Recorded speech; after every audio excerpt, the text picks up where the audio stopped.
Apabila ada roh jahat kuasa gelap yang mengganggu kami saat kami mendengarkan firman Tuhan, kami patahkan kami kalau keluar dalam nama Tuhan Yesus. Yang kuasa Roh Kudus saja yang memampukan kami daripada awal hingga sampai pada akhirnya. Dalam nama Tuhan Yesus Kristus yang percaya sama-sama kata. Amin.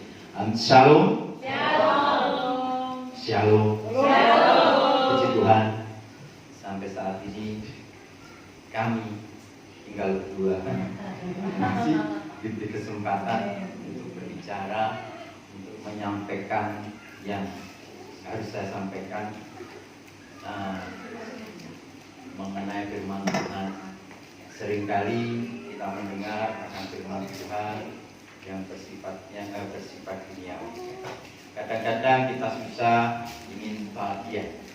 Kadang-kadang kita mencari segala sesuatunya harus dapat, sifatnya duniawi. Tapi pada akhir-akhir ini kita nggak mengerti kapan dan waktunya. Ya.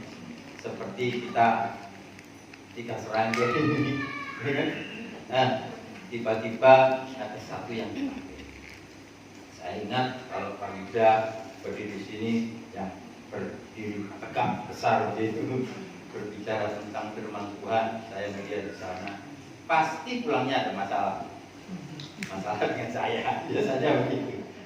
Ya inilah ya itu dan seringkali kita berbicara kita, ya kok tiba-tiba yang besar dipanggil ini, kan kita nggak pernah. Nah tentang kehidupan seringkali dibicarakan melalui satu firman Tuhan.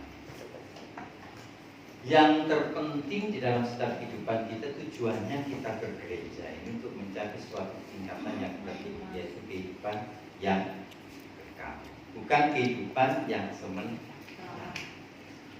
Kadang-kadang kita keliru, kenapa ya kok aku nggak diberkati sampai rumah, padahal jelas habis misalnya seperti itu, ya kan? Tuhan di mana engkau? Kita mencari Tuhan, padahal kita sudah tahu alamat Tuhan ada di aku di sini, begitu.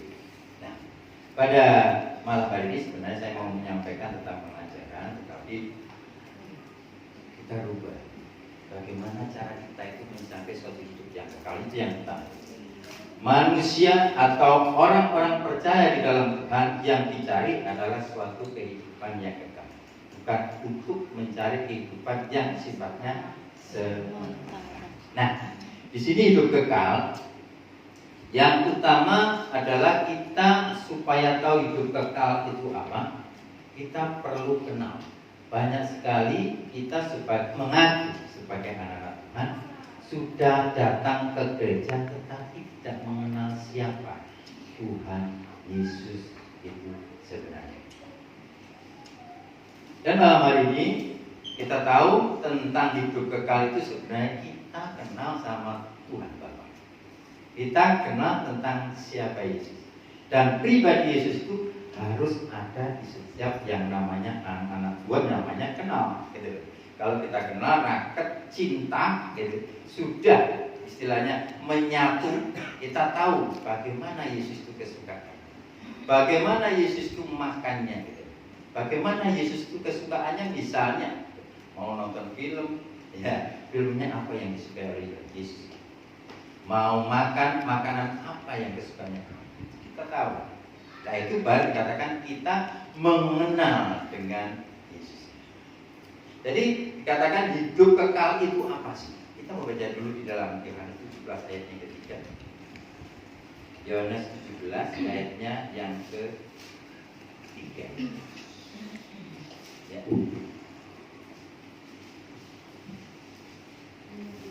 Ya, yang sudah ketemu bisa dibacakan. Inilah hidup yang kekal itu, yaitu bahwa mereka mengenal Engkau satu-satunya Allah yang benar, dan mengenal Yesus Kristus yang telah Engkau utus. Ya. Inilah hidup yang kekal itu, dikatakan. Yang kekal itu, yaitu bahwa mereka mengenal Engkau. Mereka siapa? Orang yang belum mengerti tentang Yesus, orang yang belum tahu siapa Yesus. Mereka. Makanya saya sering-sering katakan, kalau kita itu berdoa jangan sering-sering nyebut kalimat mereka kalau kita sudah tahu siapa Yesus. Seringkali kan kita, Tuhan, Engkau memberkati akan mereka.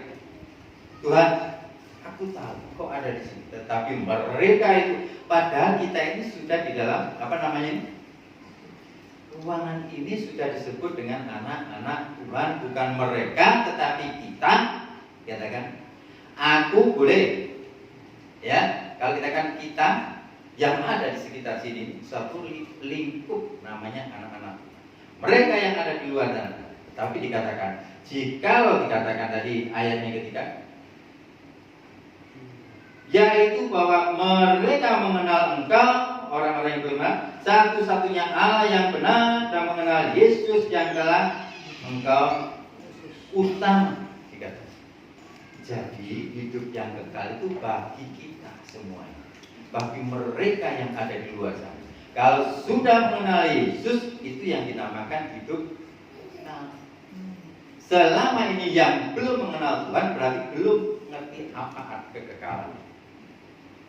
Buat apa kita ini sudah mengenal Tuhan, tetapi kita nyanyi Tuhan semuanya, tapi kita nggak tahu siapa Tuhan sebenarnya. Jadi dikatakan kalau kita mengenal akan Tuhan, kita pasti tahu Tuhan itu maunya apa.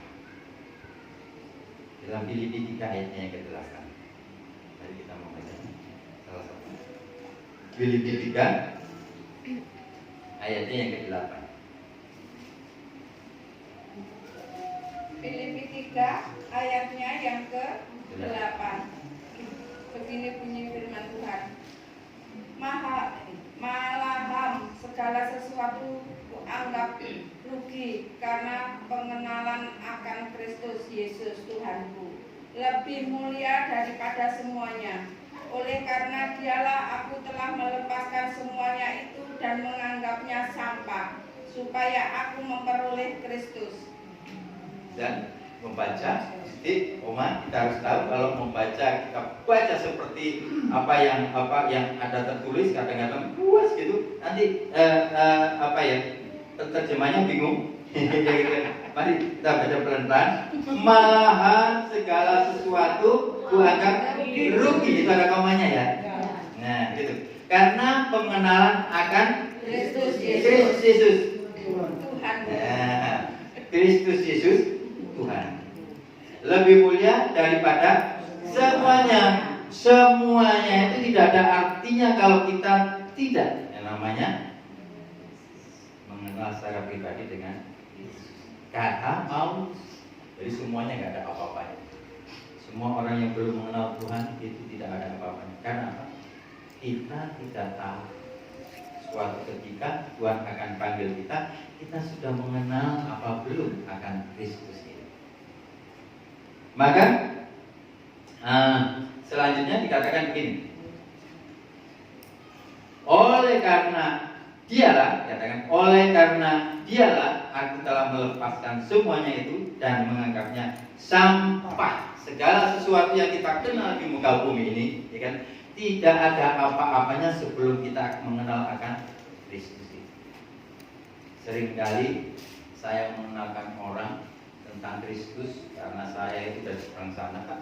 Mengenalkan tentang itu, kebanyakan kita pasti ada suatu perdebatan sedikit, ya kan? Lah, hal seperti ini sebetulnya tidak, saya katakan sampah. Karena apa? Kita sudah mengenalkan akan Kristus. Kalau memang mereka itu tidak mau menerima, ya sudah. Sebenarnya begitu. Evangelis kan begitu ya. Evangelian ya, pemberita itu kalau aku menyampaikan 1A nggak terima, ya sudah. Jangan yoyo saja begini, ya kan? Tuh, yang mau masuk surga itu siapa? Kan begitu. Misalnya kalau ada seseorang yang ingin masuk surga, kita sampaikan tentang Kristus begitu. Ya, itu mulai gampang karuan gitu. Tiba-tiba ujung-ujungnya minta duit. Bisa begitu kan? Banyak kan? Ya, aku mau masuk itu asalkan bla bla bla bla bla dan lain sebagainya. Itu jangan ditanggapi karena apa? Kita berusaha untuk mencari yang supaya yang terbaik, tapi tidak mau menerimanya. Maka dikatakan apa? Supaya aku memperoleh Kristus yang lain. Supaya Paulus memperoleh Kristus. Tujuan utama adalah kita mengenal secara pribadi dengan Kristus. Cara mengenal Kristus itu bagaimana? Makanya dikatakan kita harus tahu Yesus itu sebenarnya ingin mengenal kita sebagai anaknya. Kita harus apa? Sama seperti kita sebagai orang lelaki ingin kenal dengan seorang perempuan. Awalnya bagaimana? Atau orang perempuan ingin mengenal seorang laki-laki, yang namanya perlu adanya suatu jatuh cinta, gitu ya. Awalnya bagaimana dan lain sebagainya, ya kan? Kesukaannya apa? Kalau mau minum es krim yang rasanya bagaimana? Biasanya begitu, ya kan? Di rumah itu kira-kira apa ya yang dia sukai? Terus kita juga merembet ke orang tua dan lain sebagainya, sehingga ada satu sama lain bisa kenal dengan baik. Sama seperti Kristus. Nah, kita mulai. Kalau kita kenal akan Kristus, pasti kita harus nurut apa yang Tuhan mau. Dan jangan kita itu melakukan apa yang Tuhan tidak mau. Tuhan pernah marah? Tuhan pernah marah? Marah sama siapa? Halo? Pedagang di di gereja dibuat pedagang. Dengan banyak suatu perdagangan, banyak yang dinamakan pedagang merpati dan lain sebagainya. Tetapi banyak sekali kita lihat kira-kira Tuhan itu pada saat marah itu marah gara-gara apa? Apa dia nggak keduman lahan? Kan sama-sama manusianya pada saat itu. Dia datang, tiba-tiba banyak sekali orang berdagang di depan Baitan. Tiba-tiba dia marah, menjungkir balikan dan ambil yang namanya apa? Cambuk ya. Lalu dia dipukul semuanya, marah. Nah, apa tujuan Tuhan marah? Nah, di sini ada beberapa catatan. Yesus marah dan tidak suka sama kita yang tidak mengenal Dia. Kalau kita mengenal Dia, Tuhan pasti tidak marah. Karena apa? Tuhan sayang kepada kita. Yang pertama, orang disebut Tuhan marah karena orang itu mempunyai sifat yang munafik. Apa munafik? Bahasa Arab kan ini munafik. Iya, isu tempe sore dele. Ngomongnya begitu. Sepertinya baik, tetapi tidak baik. Luarnya itu baik, dalamnya tidak baik. Seperti itu. Tahu ya? Tahu sore isu tempe sore sudah kebalik. Isu dele jadi tempe begitu ya. Belum dikasih lagi ya. Oke. Pertama, Matius 23 kita baca aja supaya tahu tentang arti tempe dan telur. Matius 23.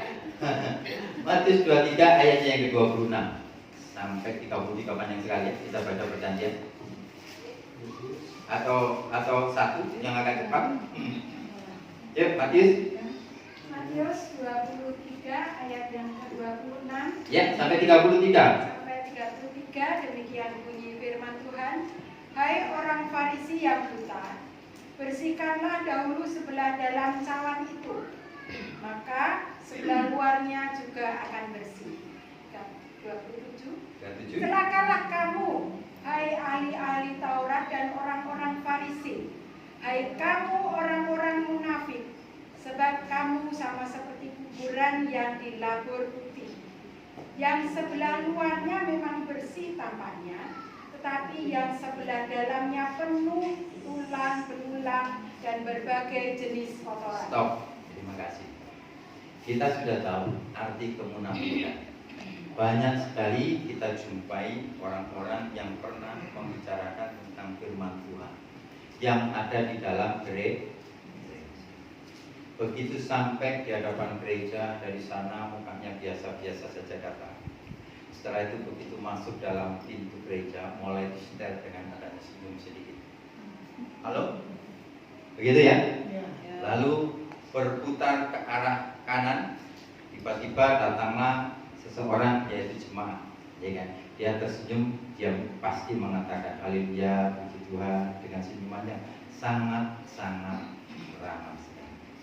Ya, setelah itu dia mulai datang ke depan.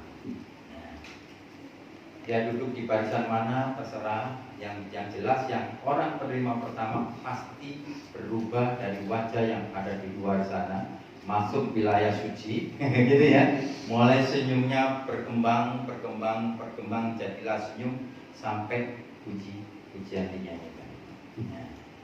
Lalu firman Tuhan disampaikan, dia melihat dan tercengang adanya firman.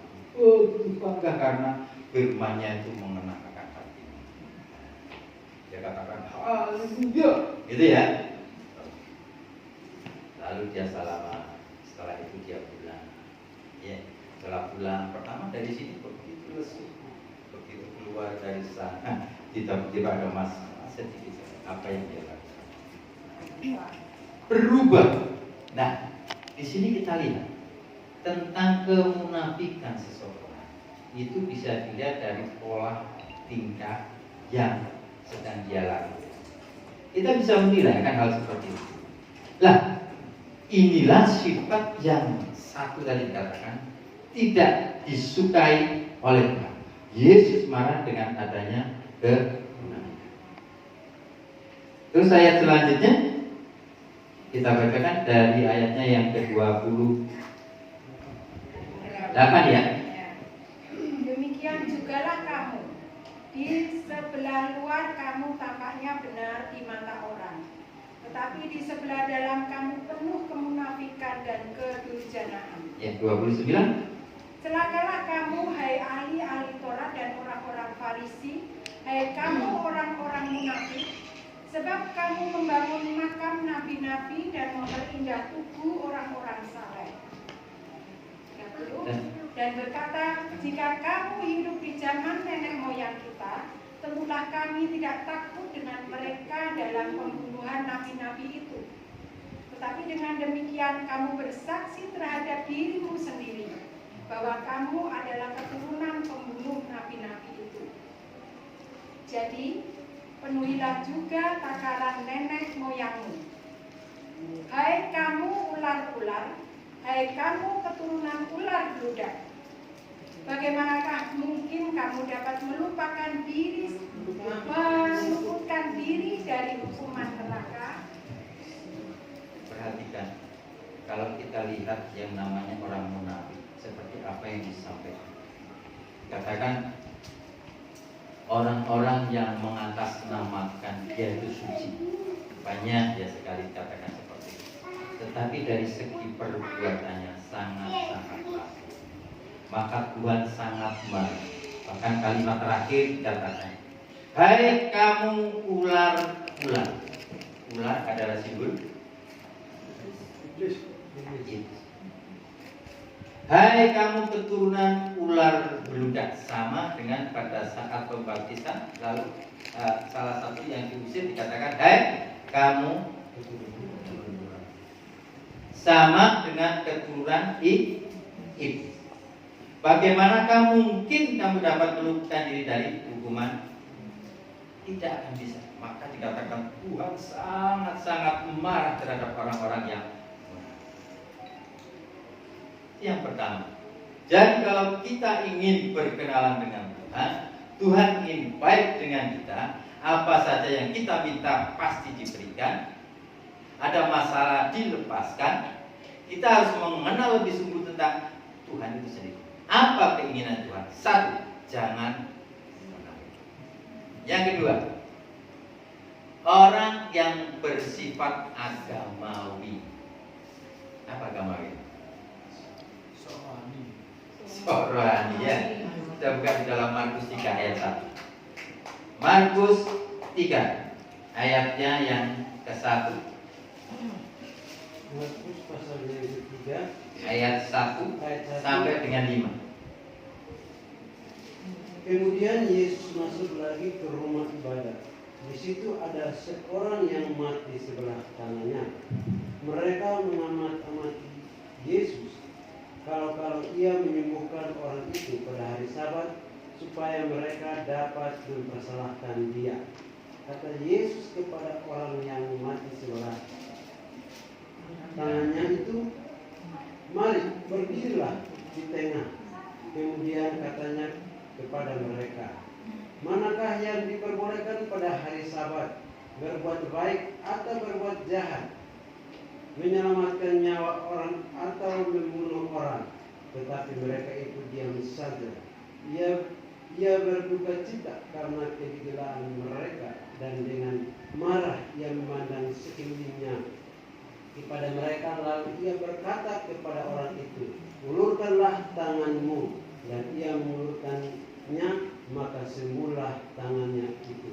Lalu keluarlah orang-orang Farisi dan segera bersekongkol dengan orang-orang Herodian untuk membunuh dia.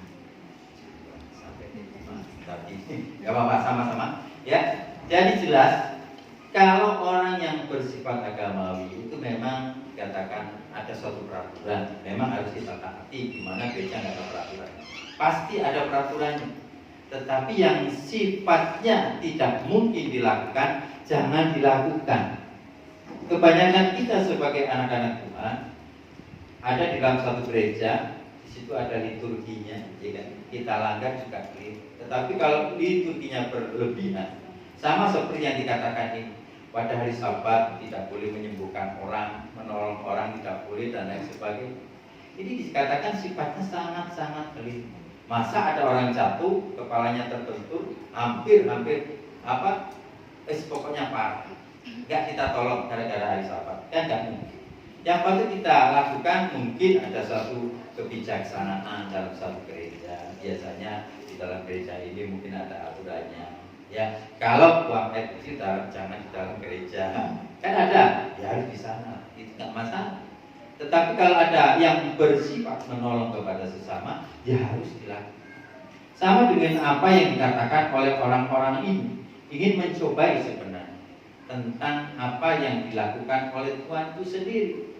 Makanya di situ ada diserahkan kepada orang-orang yang ia tangani pada saat itu. Ayat yang keempat dikatakan seperti, kemudian katanya kepada mereka, manakah yang diperbolehkan? Pertanyaannya begitu. Pada hari Sabat dikatakan berbuat baik atau berbuat jahat? Pasti semua pada mengatakan berbuat baik. Menyelamatkan nyawa orang atau membunuh orang? Pasti menjawab menyelamatkan nyawa orang. Tetapi mereka itu diam saja karena kekeliruan apa yang dia ucapkan. Ia berduka cita karena kedengkilan mereka, dan dengan marah ia memandang sekelilingnya kepada mereka. Lalu dia berkata kepada orang itu, ulurkanlah tangan. Setelah dia jamak, artinya dia apa yang dia lakukan. Maka di sini kita sebagai orang atau anak-anak yang sudah mengenal akan Tuhan, disebut dengan anak-anak Tuhan. Janganlah kita memutuskan akan hal-hal sembarangan, karena Tuhan itu adalah kudus adanya. Setiap kali kebijaksanaan kita harus berpikir dulu. Banyak sekali orang berpikir kemudian baru melakukan dulu, lalu berpikir kemudian. Misalnya, ya, setelah mukul seseorang dia mengatakan maaf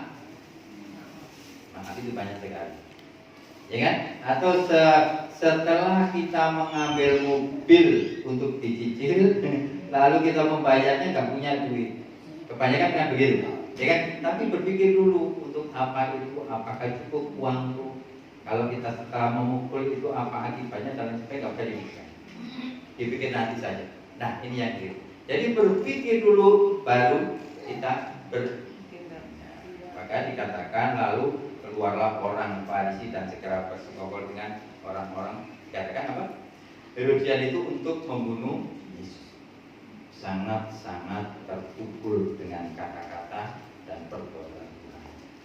Maka pada malam hari ini kita sebagai anak Tuhan, janganlah kita membuat marah. Karena Tuhan itu sebenarnya itu bukan sebenarnya, memang Tuhan itu adalah yang terbaik. Kita bisa bernapas karena Tuhan. Kita bisa datang ke sini karena segala sesuatu karena Tuhan. Ya, jangan sampai kita itu sekarang bertanding di dalam dunia ini, bertanding sampai di mana kekuatan kita untuk mengenal Tuhan. Gara-gara adanya dunia yang sangat-sangat tidak, ya kan, bersahabat ini, kita diiming-imingi duit keluar dari Tuhan. Itu banyak sekali terjadi. Diiming-imingi wajah cantik keluar dari Tuhan. Diiming-imingi wajah yang ganteng keluar dari Tuhan. Banyak sekali terjadi hal seperti itu. Tapi kita sebagai anak Tuhan tahu, pertama Tuhan sangat marah pada orang-orang yang disebut munafik. Yang kedua, orang yang agamawi, ya seperti tadi dikatakan. Yang kedua, cari enaknya. Tahu tak cari enaknya ya? Cari nyaman. Di dunia ini kayaknya ya nyaman terus. Sakit tidak ada, duit serba ada. Ya kan? Gak ngerti. Padahal sang pemberi itu ada di sini. Ya kan? Lalu misalnya uangmu tak kasih, kamu mau apa? Sekarang cari nyamannya. Markus 8 ayat 31. Markus 8 ayat 31.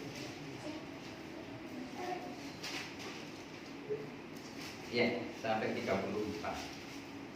Markus 8 ayat 31. Demikianlah bunyinya. Ya. Kemudian mulailah Yesus mengajarkan kepada mereka bahwa anak manusia harus menanggung banyak penderitaan dan ditolak oleh tua-tua, imam-imam kepala dan ahli-ahli Taurat, lalu dibunuh dan bangkit sesudah 3 hari. Ayat yang kedua, hal ini dikatakannya dengan terus terang, tetapi Petrus menarik Yesus ke samping dan menegur dia. Maka berpalinglah Yesus dan sambil memandang murid-muridnya, ia memarahi Petrus. Katanya, "Enyalah iblis, sebab engkau bukan memikirkan apa yang dipikirkan Allah, melainkan apa yang dipikirkan manusia." Kita tahu apa yang dimaksud dengan kalimat ini.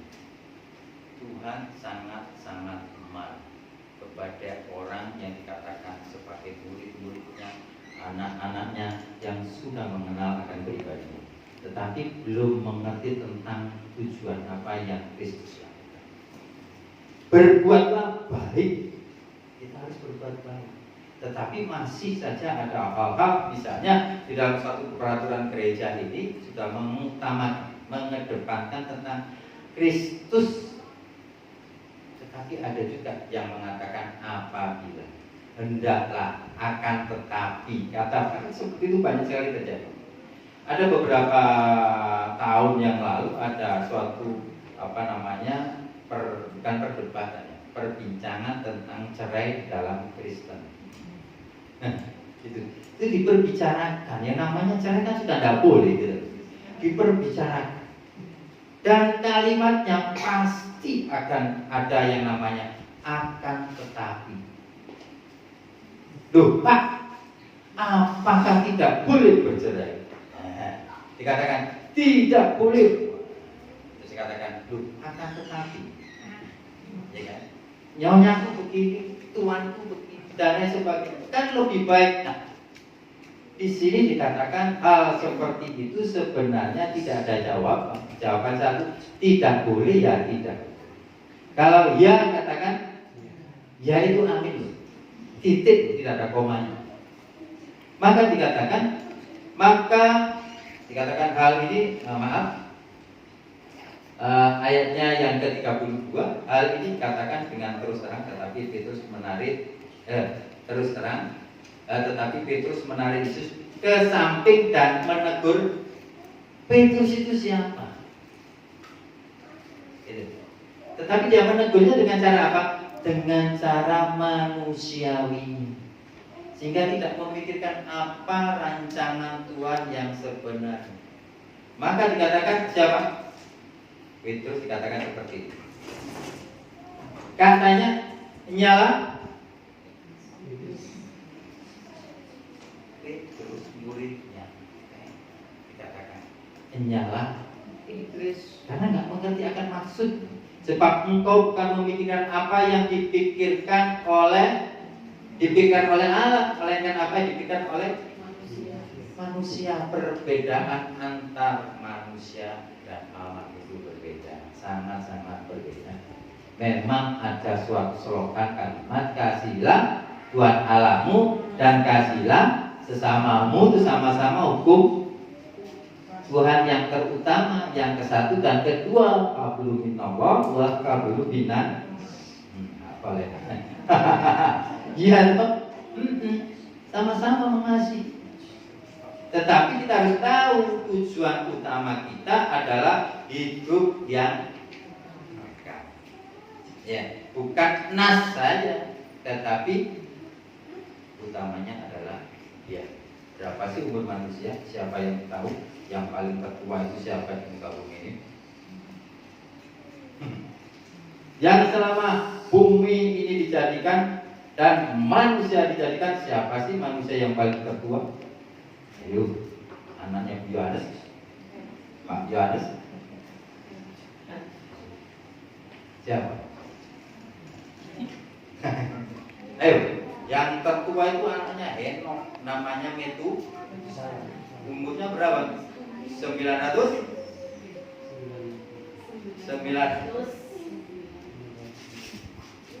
berapa ya? 936 tahun. Tua.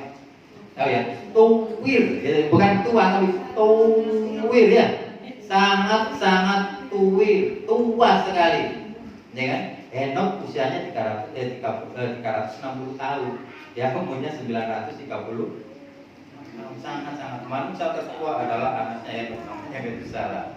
Iya. Nah, di situ bisa katakan masih beberapa generasi bisa. Sekarang, pertanyaan sekarang, berapa usia manusia? Pak kita pernah bicara tentang usia manusia besar.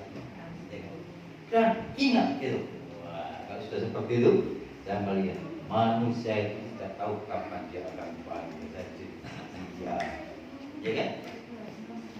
Setelah persidangan begitu, apa saya yang dipanggil dulu? Apa Pak Adi? Bukan. Kan nggak tahu, ya kan? Ini seperti undian, ya kan? Undiannya kakak, tetapi panggilnya di dalam Tuhan, ya kan? Kita di dalam siapa? Tentang iman. Jangan sampai masuk di dalam kalangan orang munafik, jangan sampai masuk di dalam kalangan orang agama. Dan cari amannya sendiri. Kalau cari amannya sendiri, dikatakan Markus berapa tadi? 8:31 sampai 33, ya kan? Semuanya pada aman di sini, tetapi Tuhan tidak mau.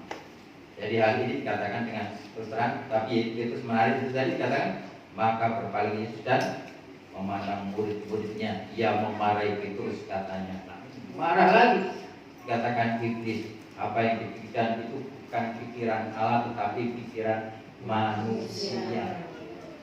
Ya, kenapa ini saya sampaikan? Supaya kita masuk di dalam anak-anak didikan Allah.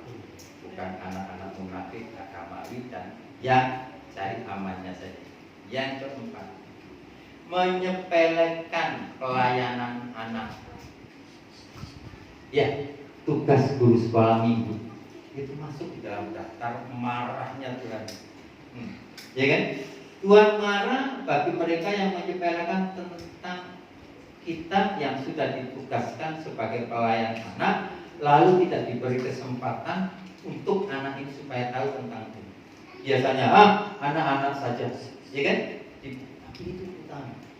Ayo kita membaca di dalam Markus 9 ayat 43, satu saja. Markus 9 tetap seperti tadi, ayatnya yang ke-42.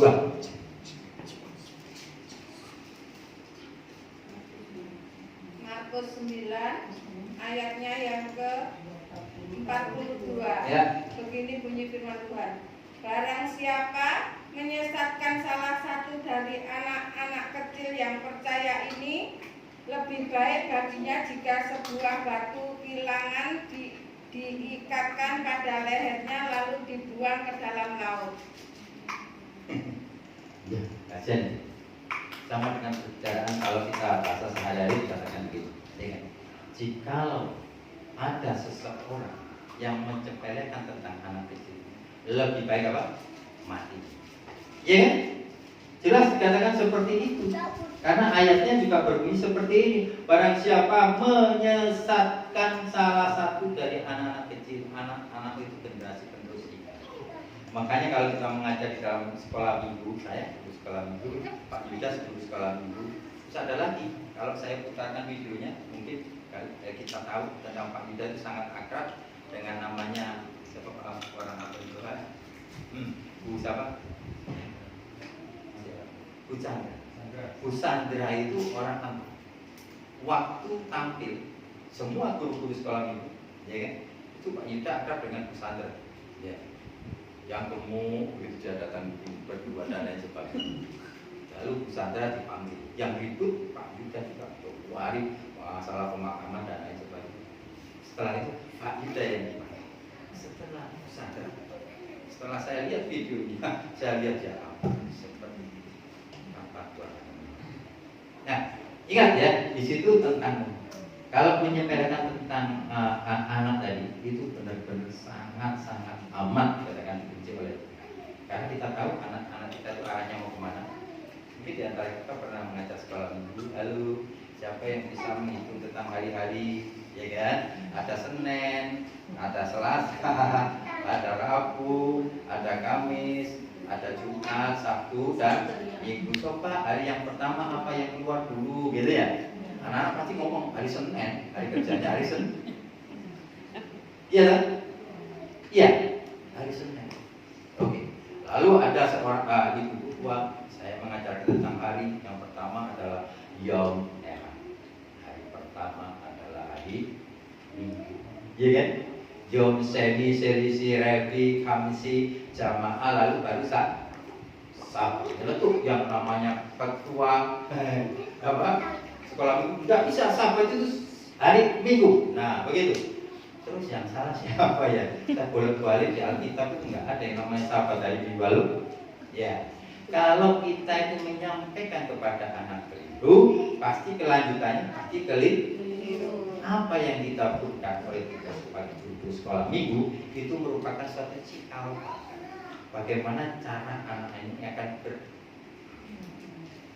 Makanya kita jangan sembarangan mengucapkan kepada anak kecil, karena anak kecil itu sering mengkopi apa yang kita sampaikan. Yang kelima yang terakhir, mencari keuntungan di dalam setiap pelayanan. Banyak sekali kita melihat di dalam suatu pelayanan gereja ini, ya, orang-orang yang mencari suatu keuntungan supaya apa?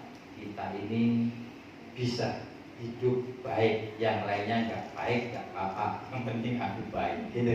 Ya kan? Itu mencari suatu keuntungan. Tapi pada malam ini saya sampaikan kenapa? supaya kita tidak terjerumus, karena hari-hari ini adalah jahat, waktunya tidak banyak, ya kan? Dan sebentar lagi kita nggak ngerti loh, ya, keluar sana entah corona di mana nggak tahu, ya kan? Tiba-tiba saja begitu. Teman saya kemarin ya gitu, tiba-tiba saja satunya diponis begini, satunya yang meninggal, yang meninggal. Kan aneh. Seharusnya ini yang meninggal, tapi kenapa kok sana? Nggak tahu. Wallahu a'lam. Ya. Lanjut, dikatakan seperti itu. Dan yang kelima, mencari keuntungan di dalam setiap pelayanan. Markus 11. Dibalik lagi. Nah, Markus 11. Ya, paling gampang mencari di sini ya. Markus 11 ayat 15 sampai dengan 18. Ya. Yang kelas 1. Markus 11 ayatnya yang ke-15. Ya. Lalu tibalah Yesus dan murid-muridnya di Yerusalem. Sesudah Yesus masuk ke Bait Allah, mulailah ia mengusir orang-orang yang berjual beli di halaman Bait Allah. Meja-meja penukar uang dan bangku-bangku pedagang merpati dibalikkannya. 16. Dan ia tidak memperbolehkan orang membawa barang-barang melintasi halaman Bait Allah. 17. Lalu ia mengajar mereka, katanya, bukankah ada tertulis, rumahku akan disebut rumah doa bagi segala bangsa, tetapi kamu ini telah menjadikannya sarang penyamun. 18. Imam-imam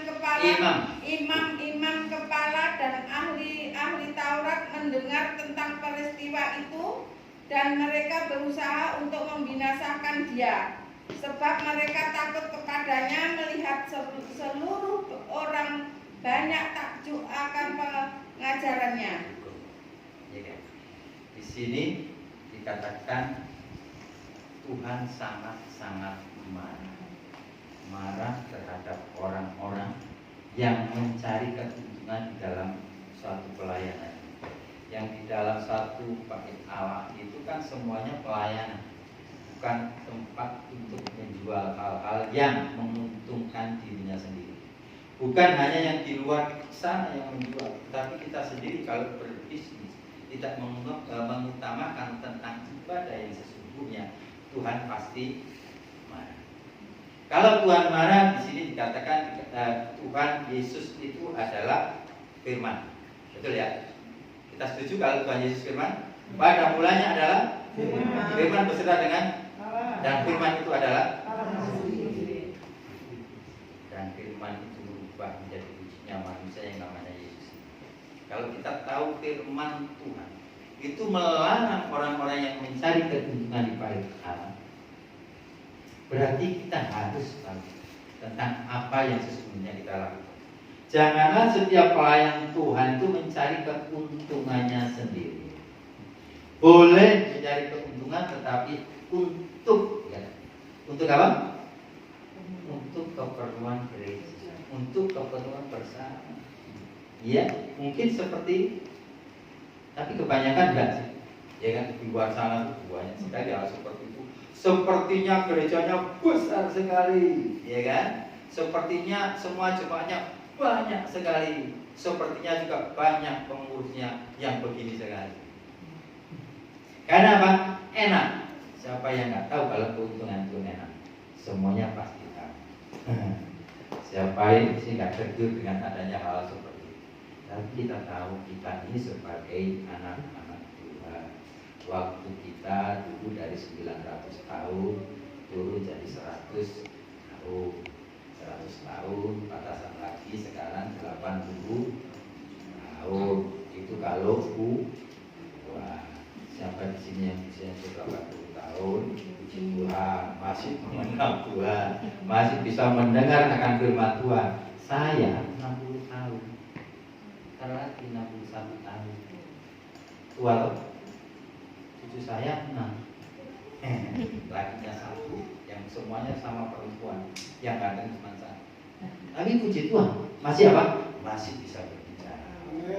Nah, sekarang kita tahu tentang arti yang orang sangat-sangat dimarahi oleh Tuhan.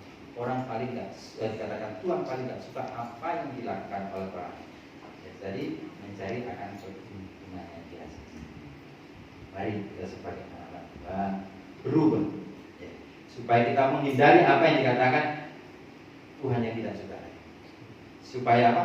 Kita lebih mengenal secara pribadi dengan Tuhan. Siapa di antara kita yang tidak suka kita ini sehat? Semuanya pasti kita suka sehat. Asal kita itu mengenal di dalam tentang Tuhan, kita habis diberi surga sehat. Dan kita siapa yang nggak mau kaya? Semua pasti mau kaya. Dari mana duitnya? Dari sendiri, kan begitu. Tetapi Tuhan kalau tidak campur tangan, maka segala sesuatunya pasti akan merasa kesulitan. Dan semuanya itu apa kata?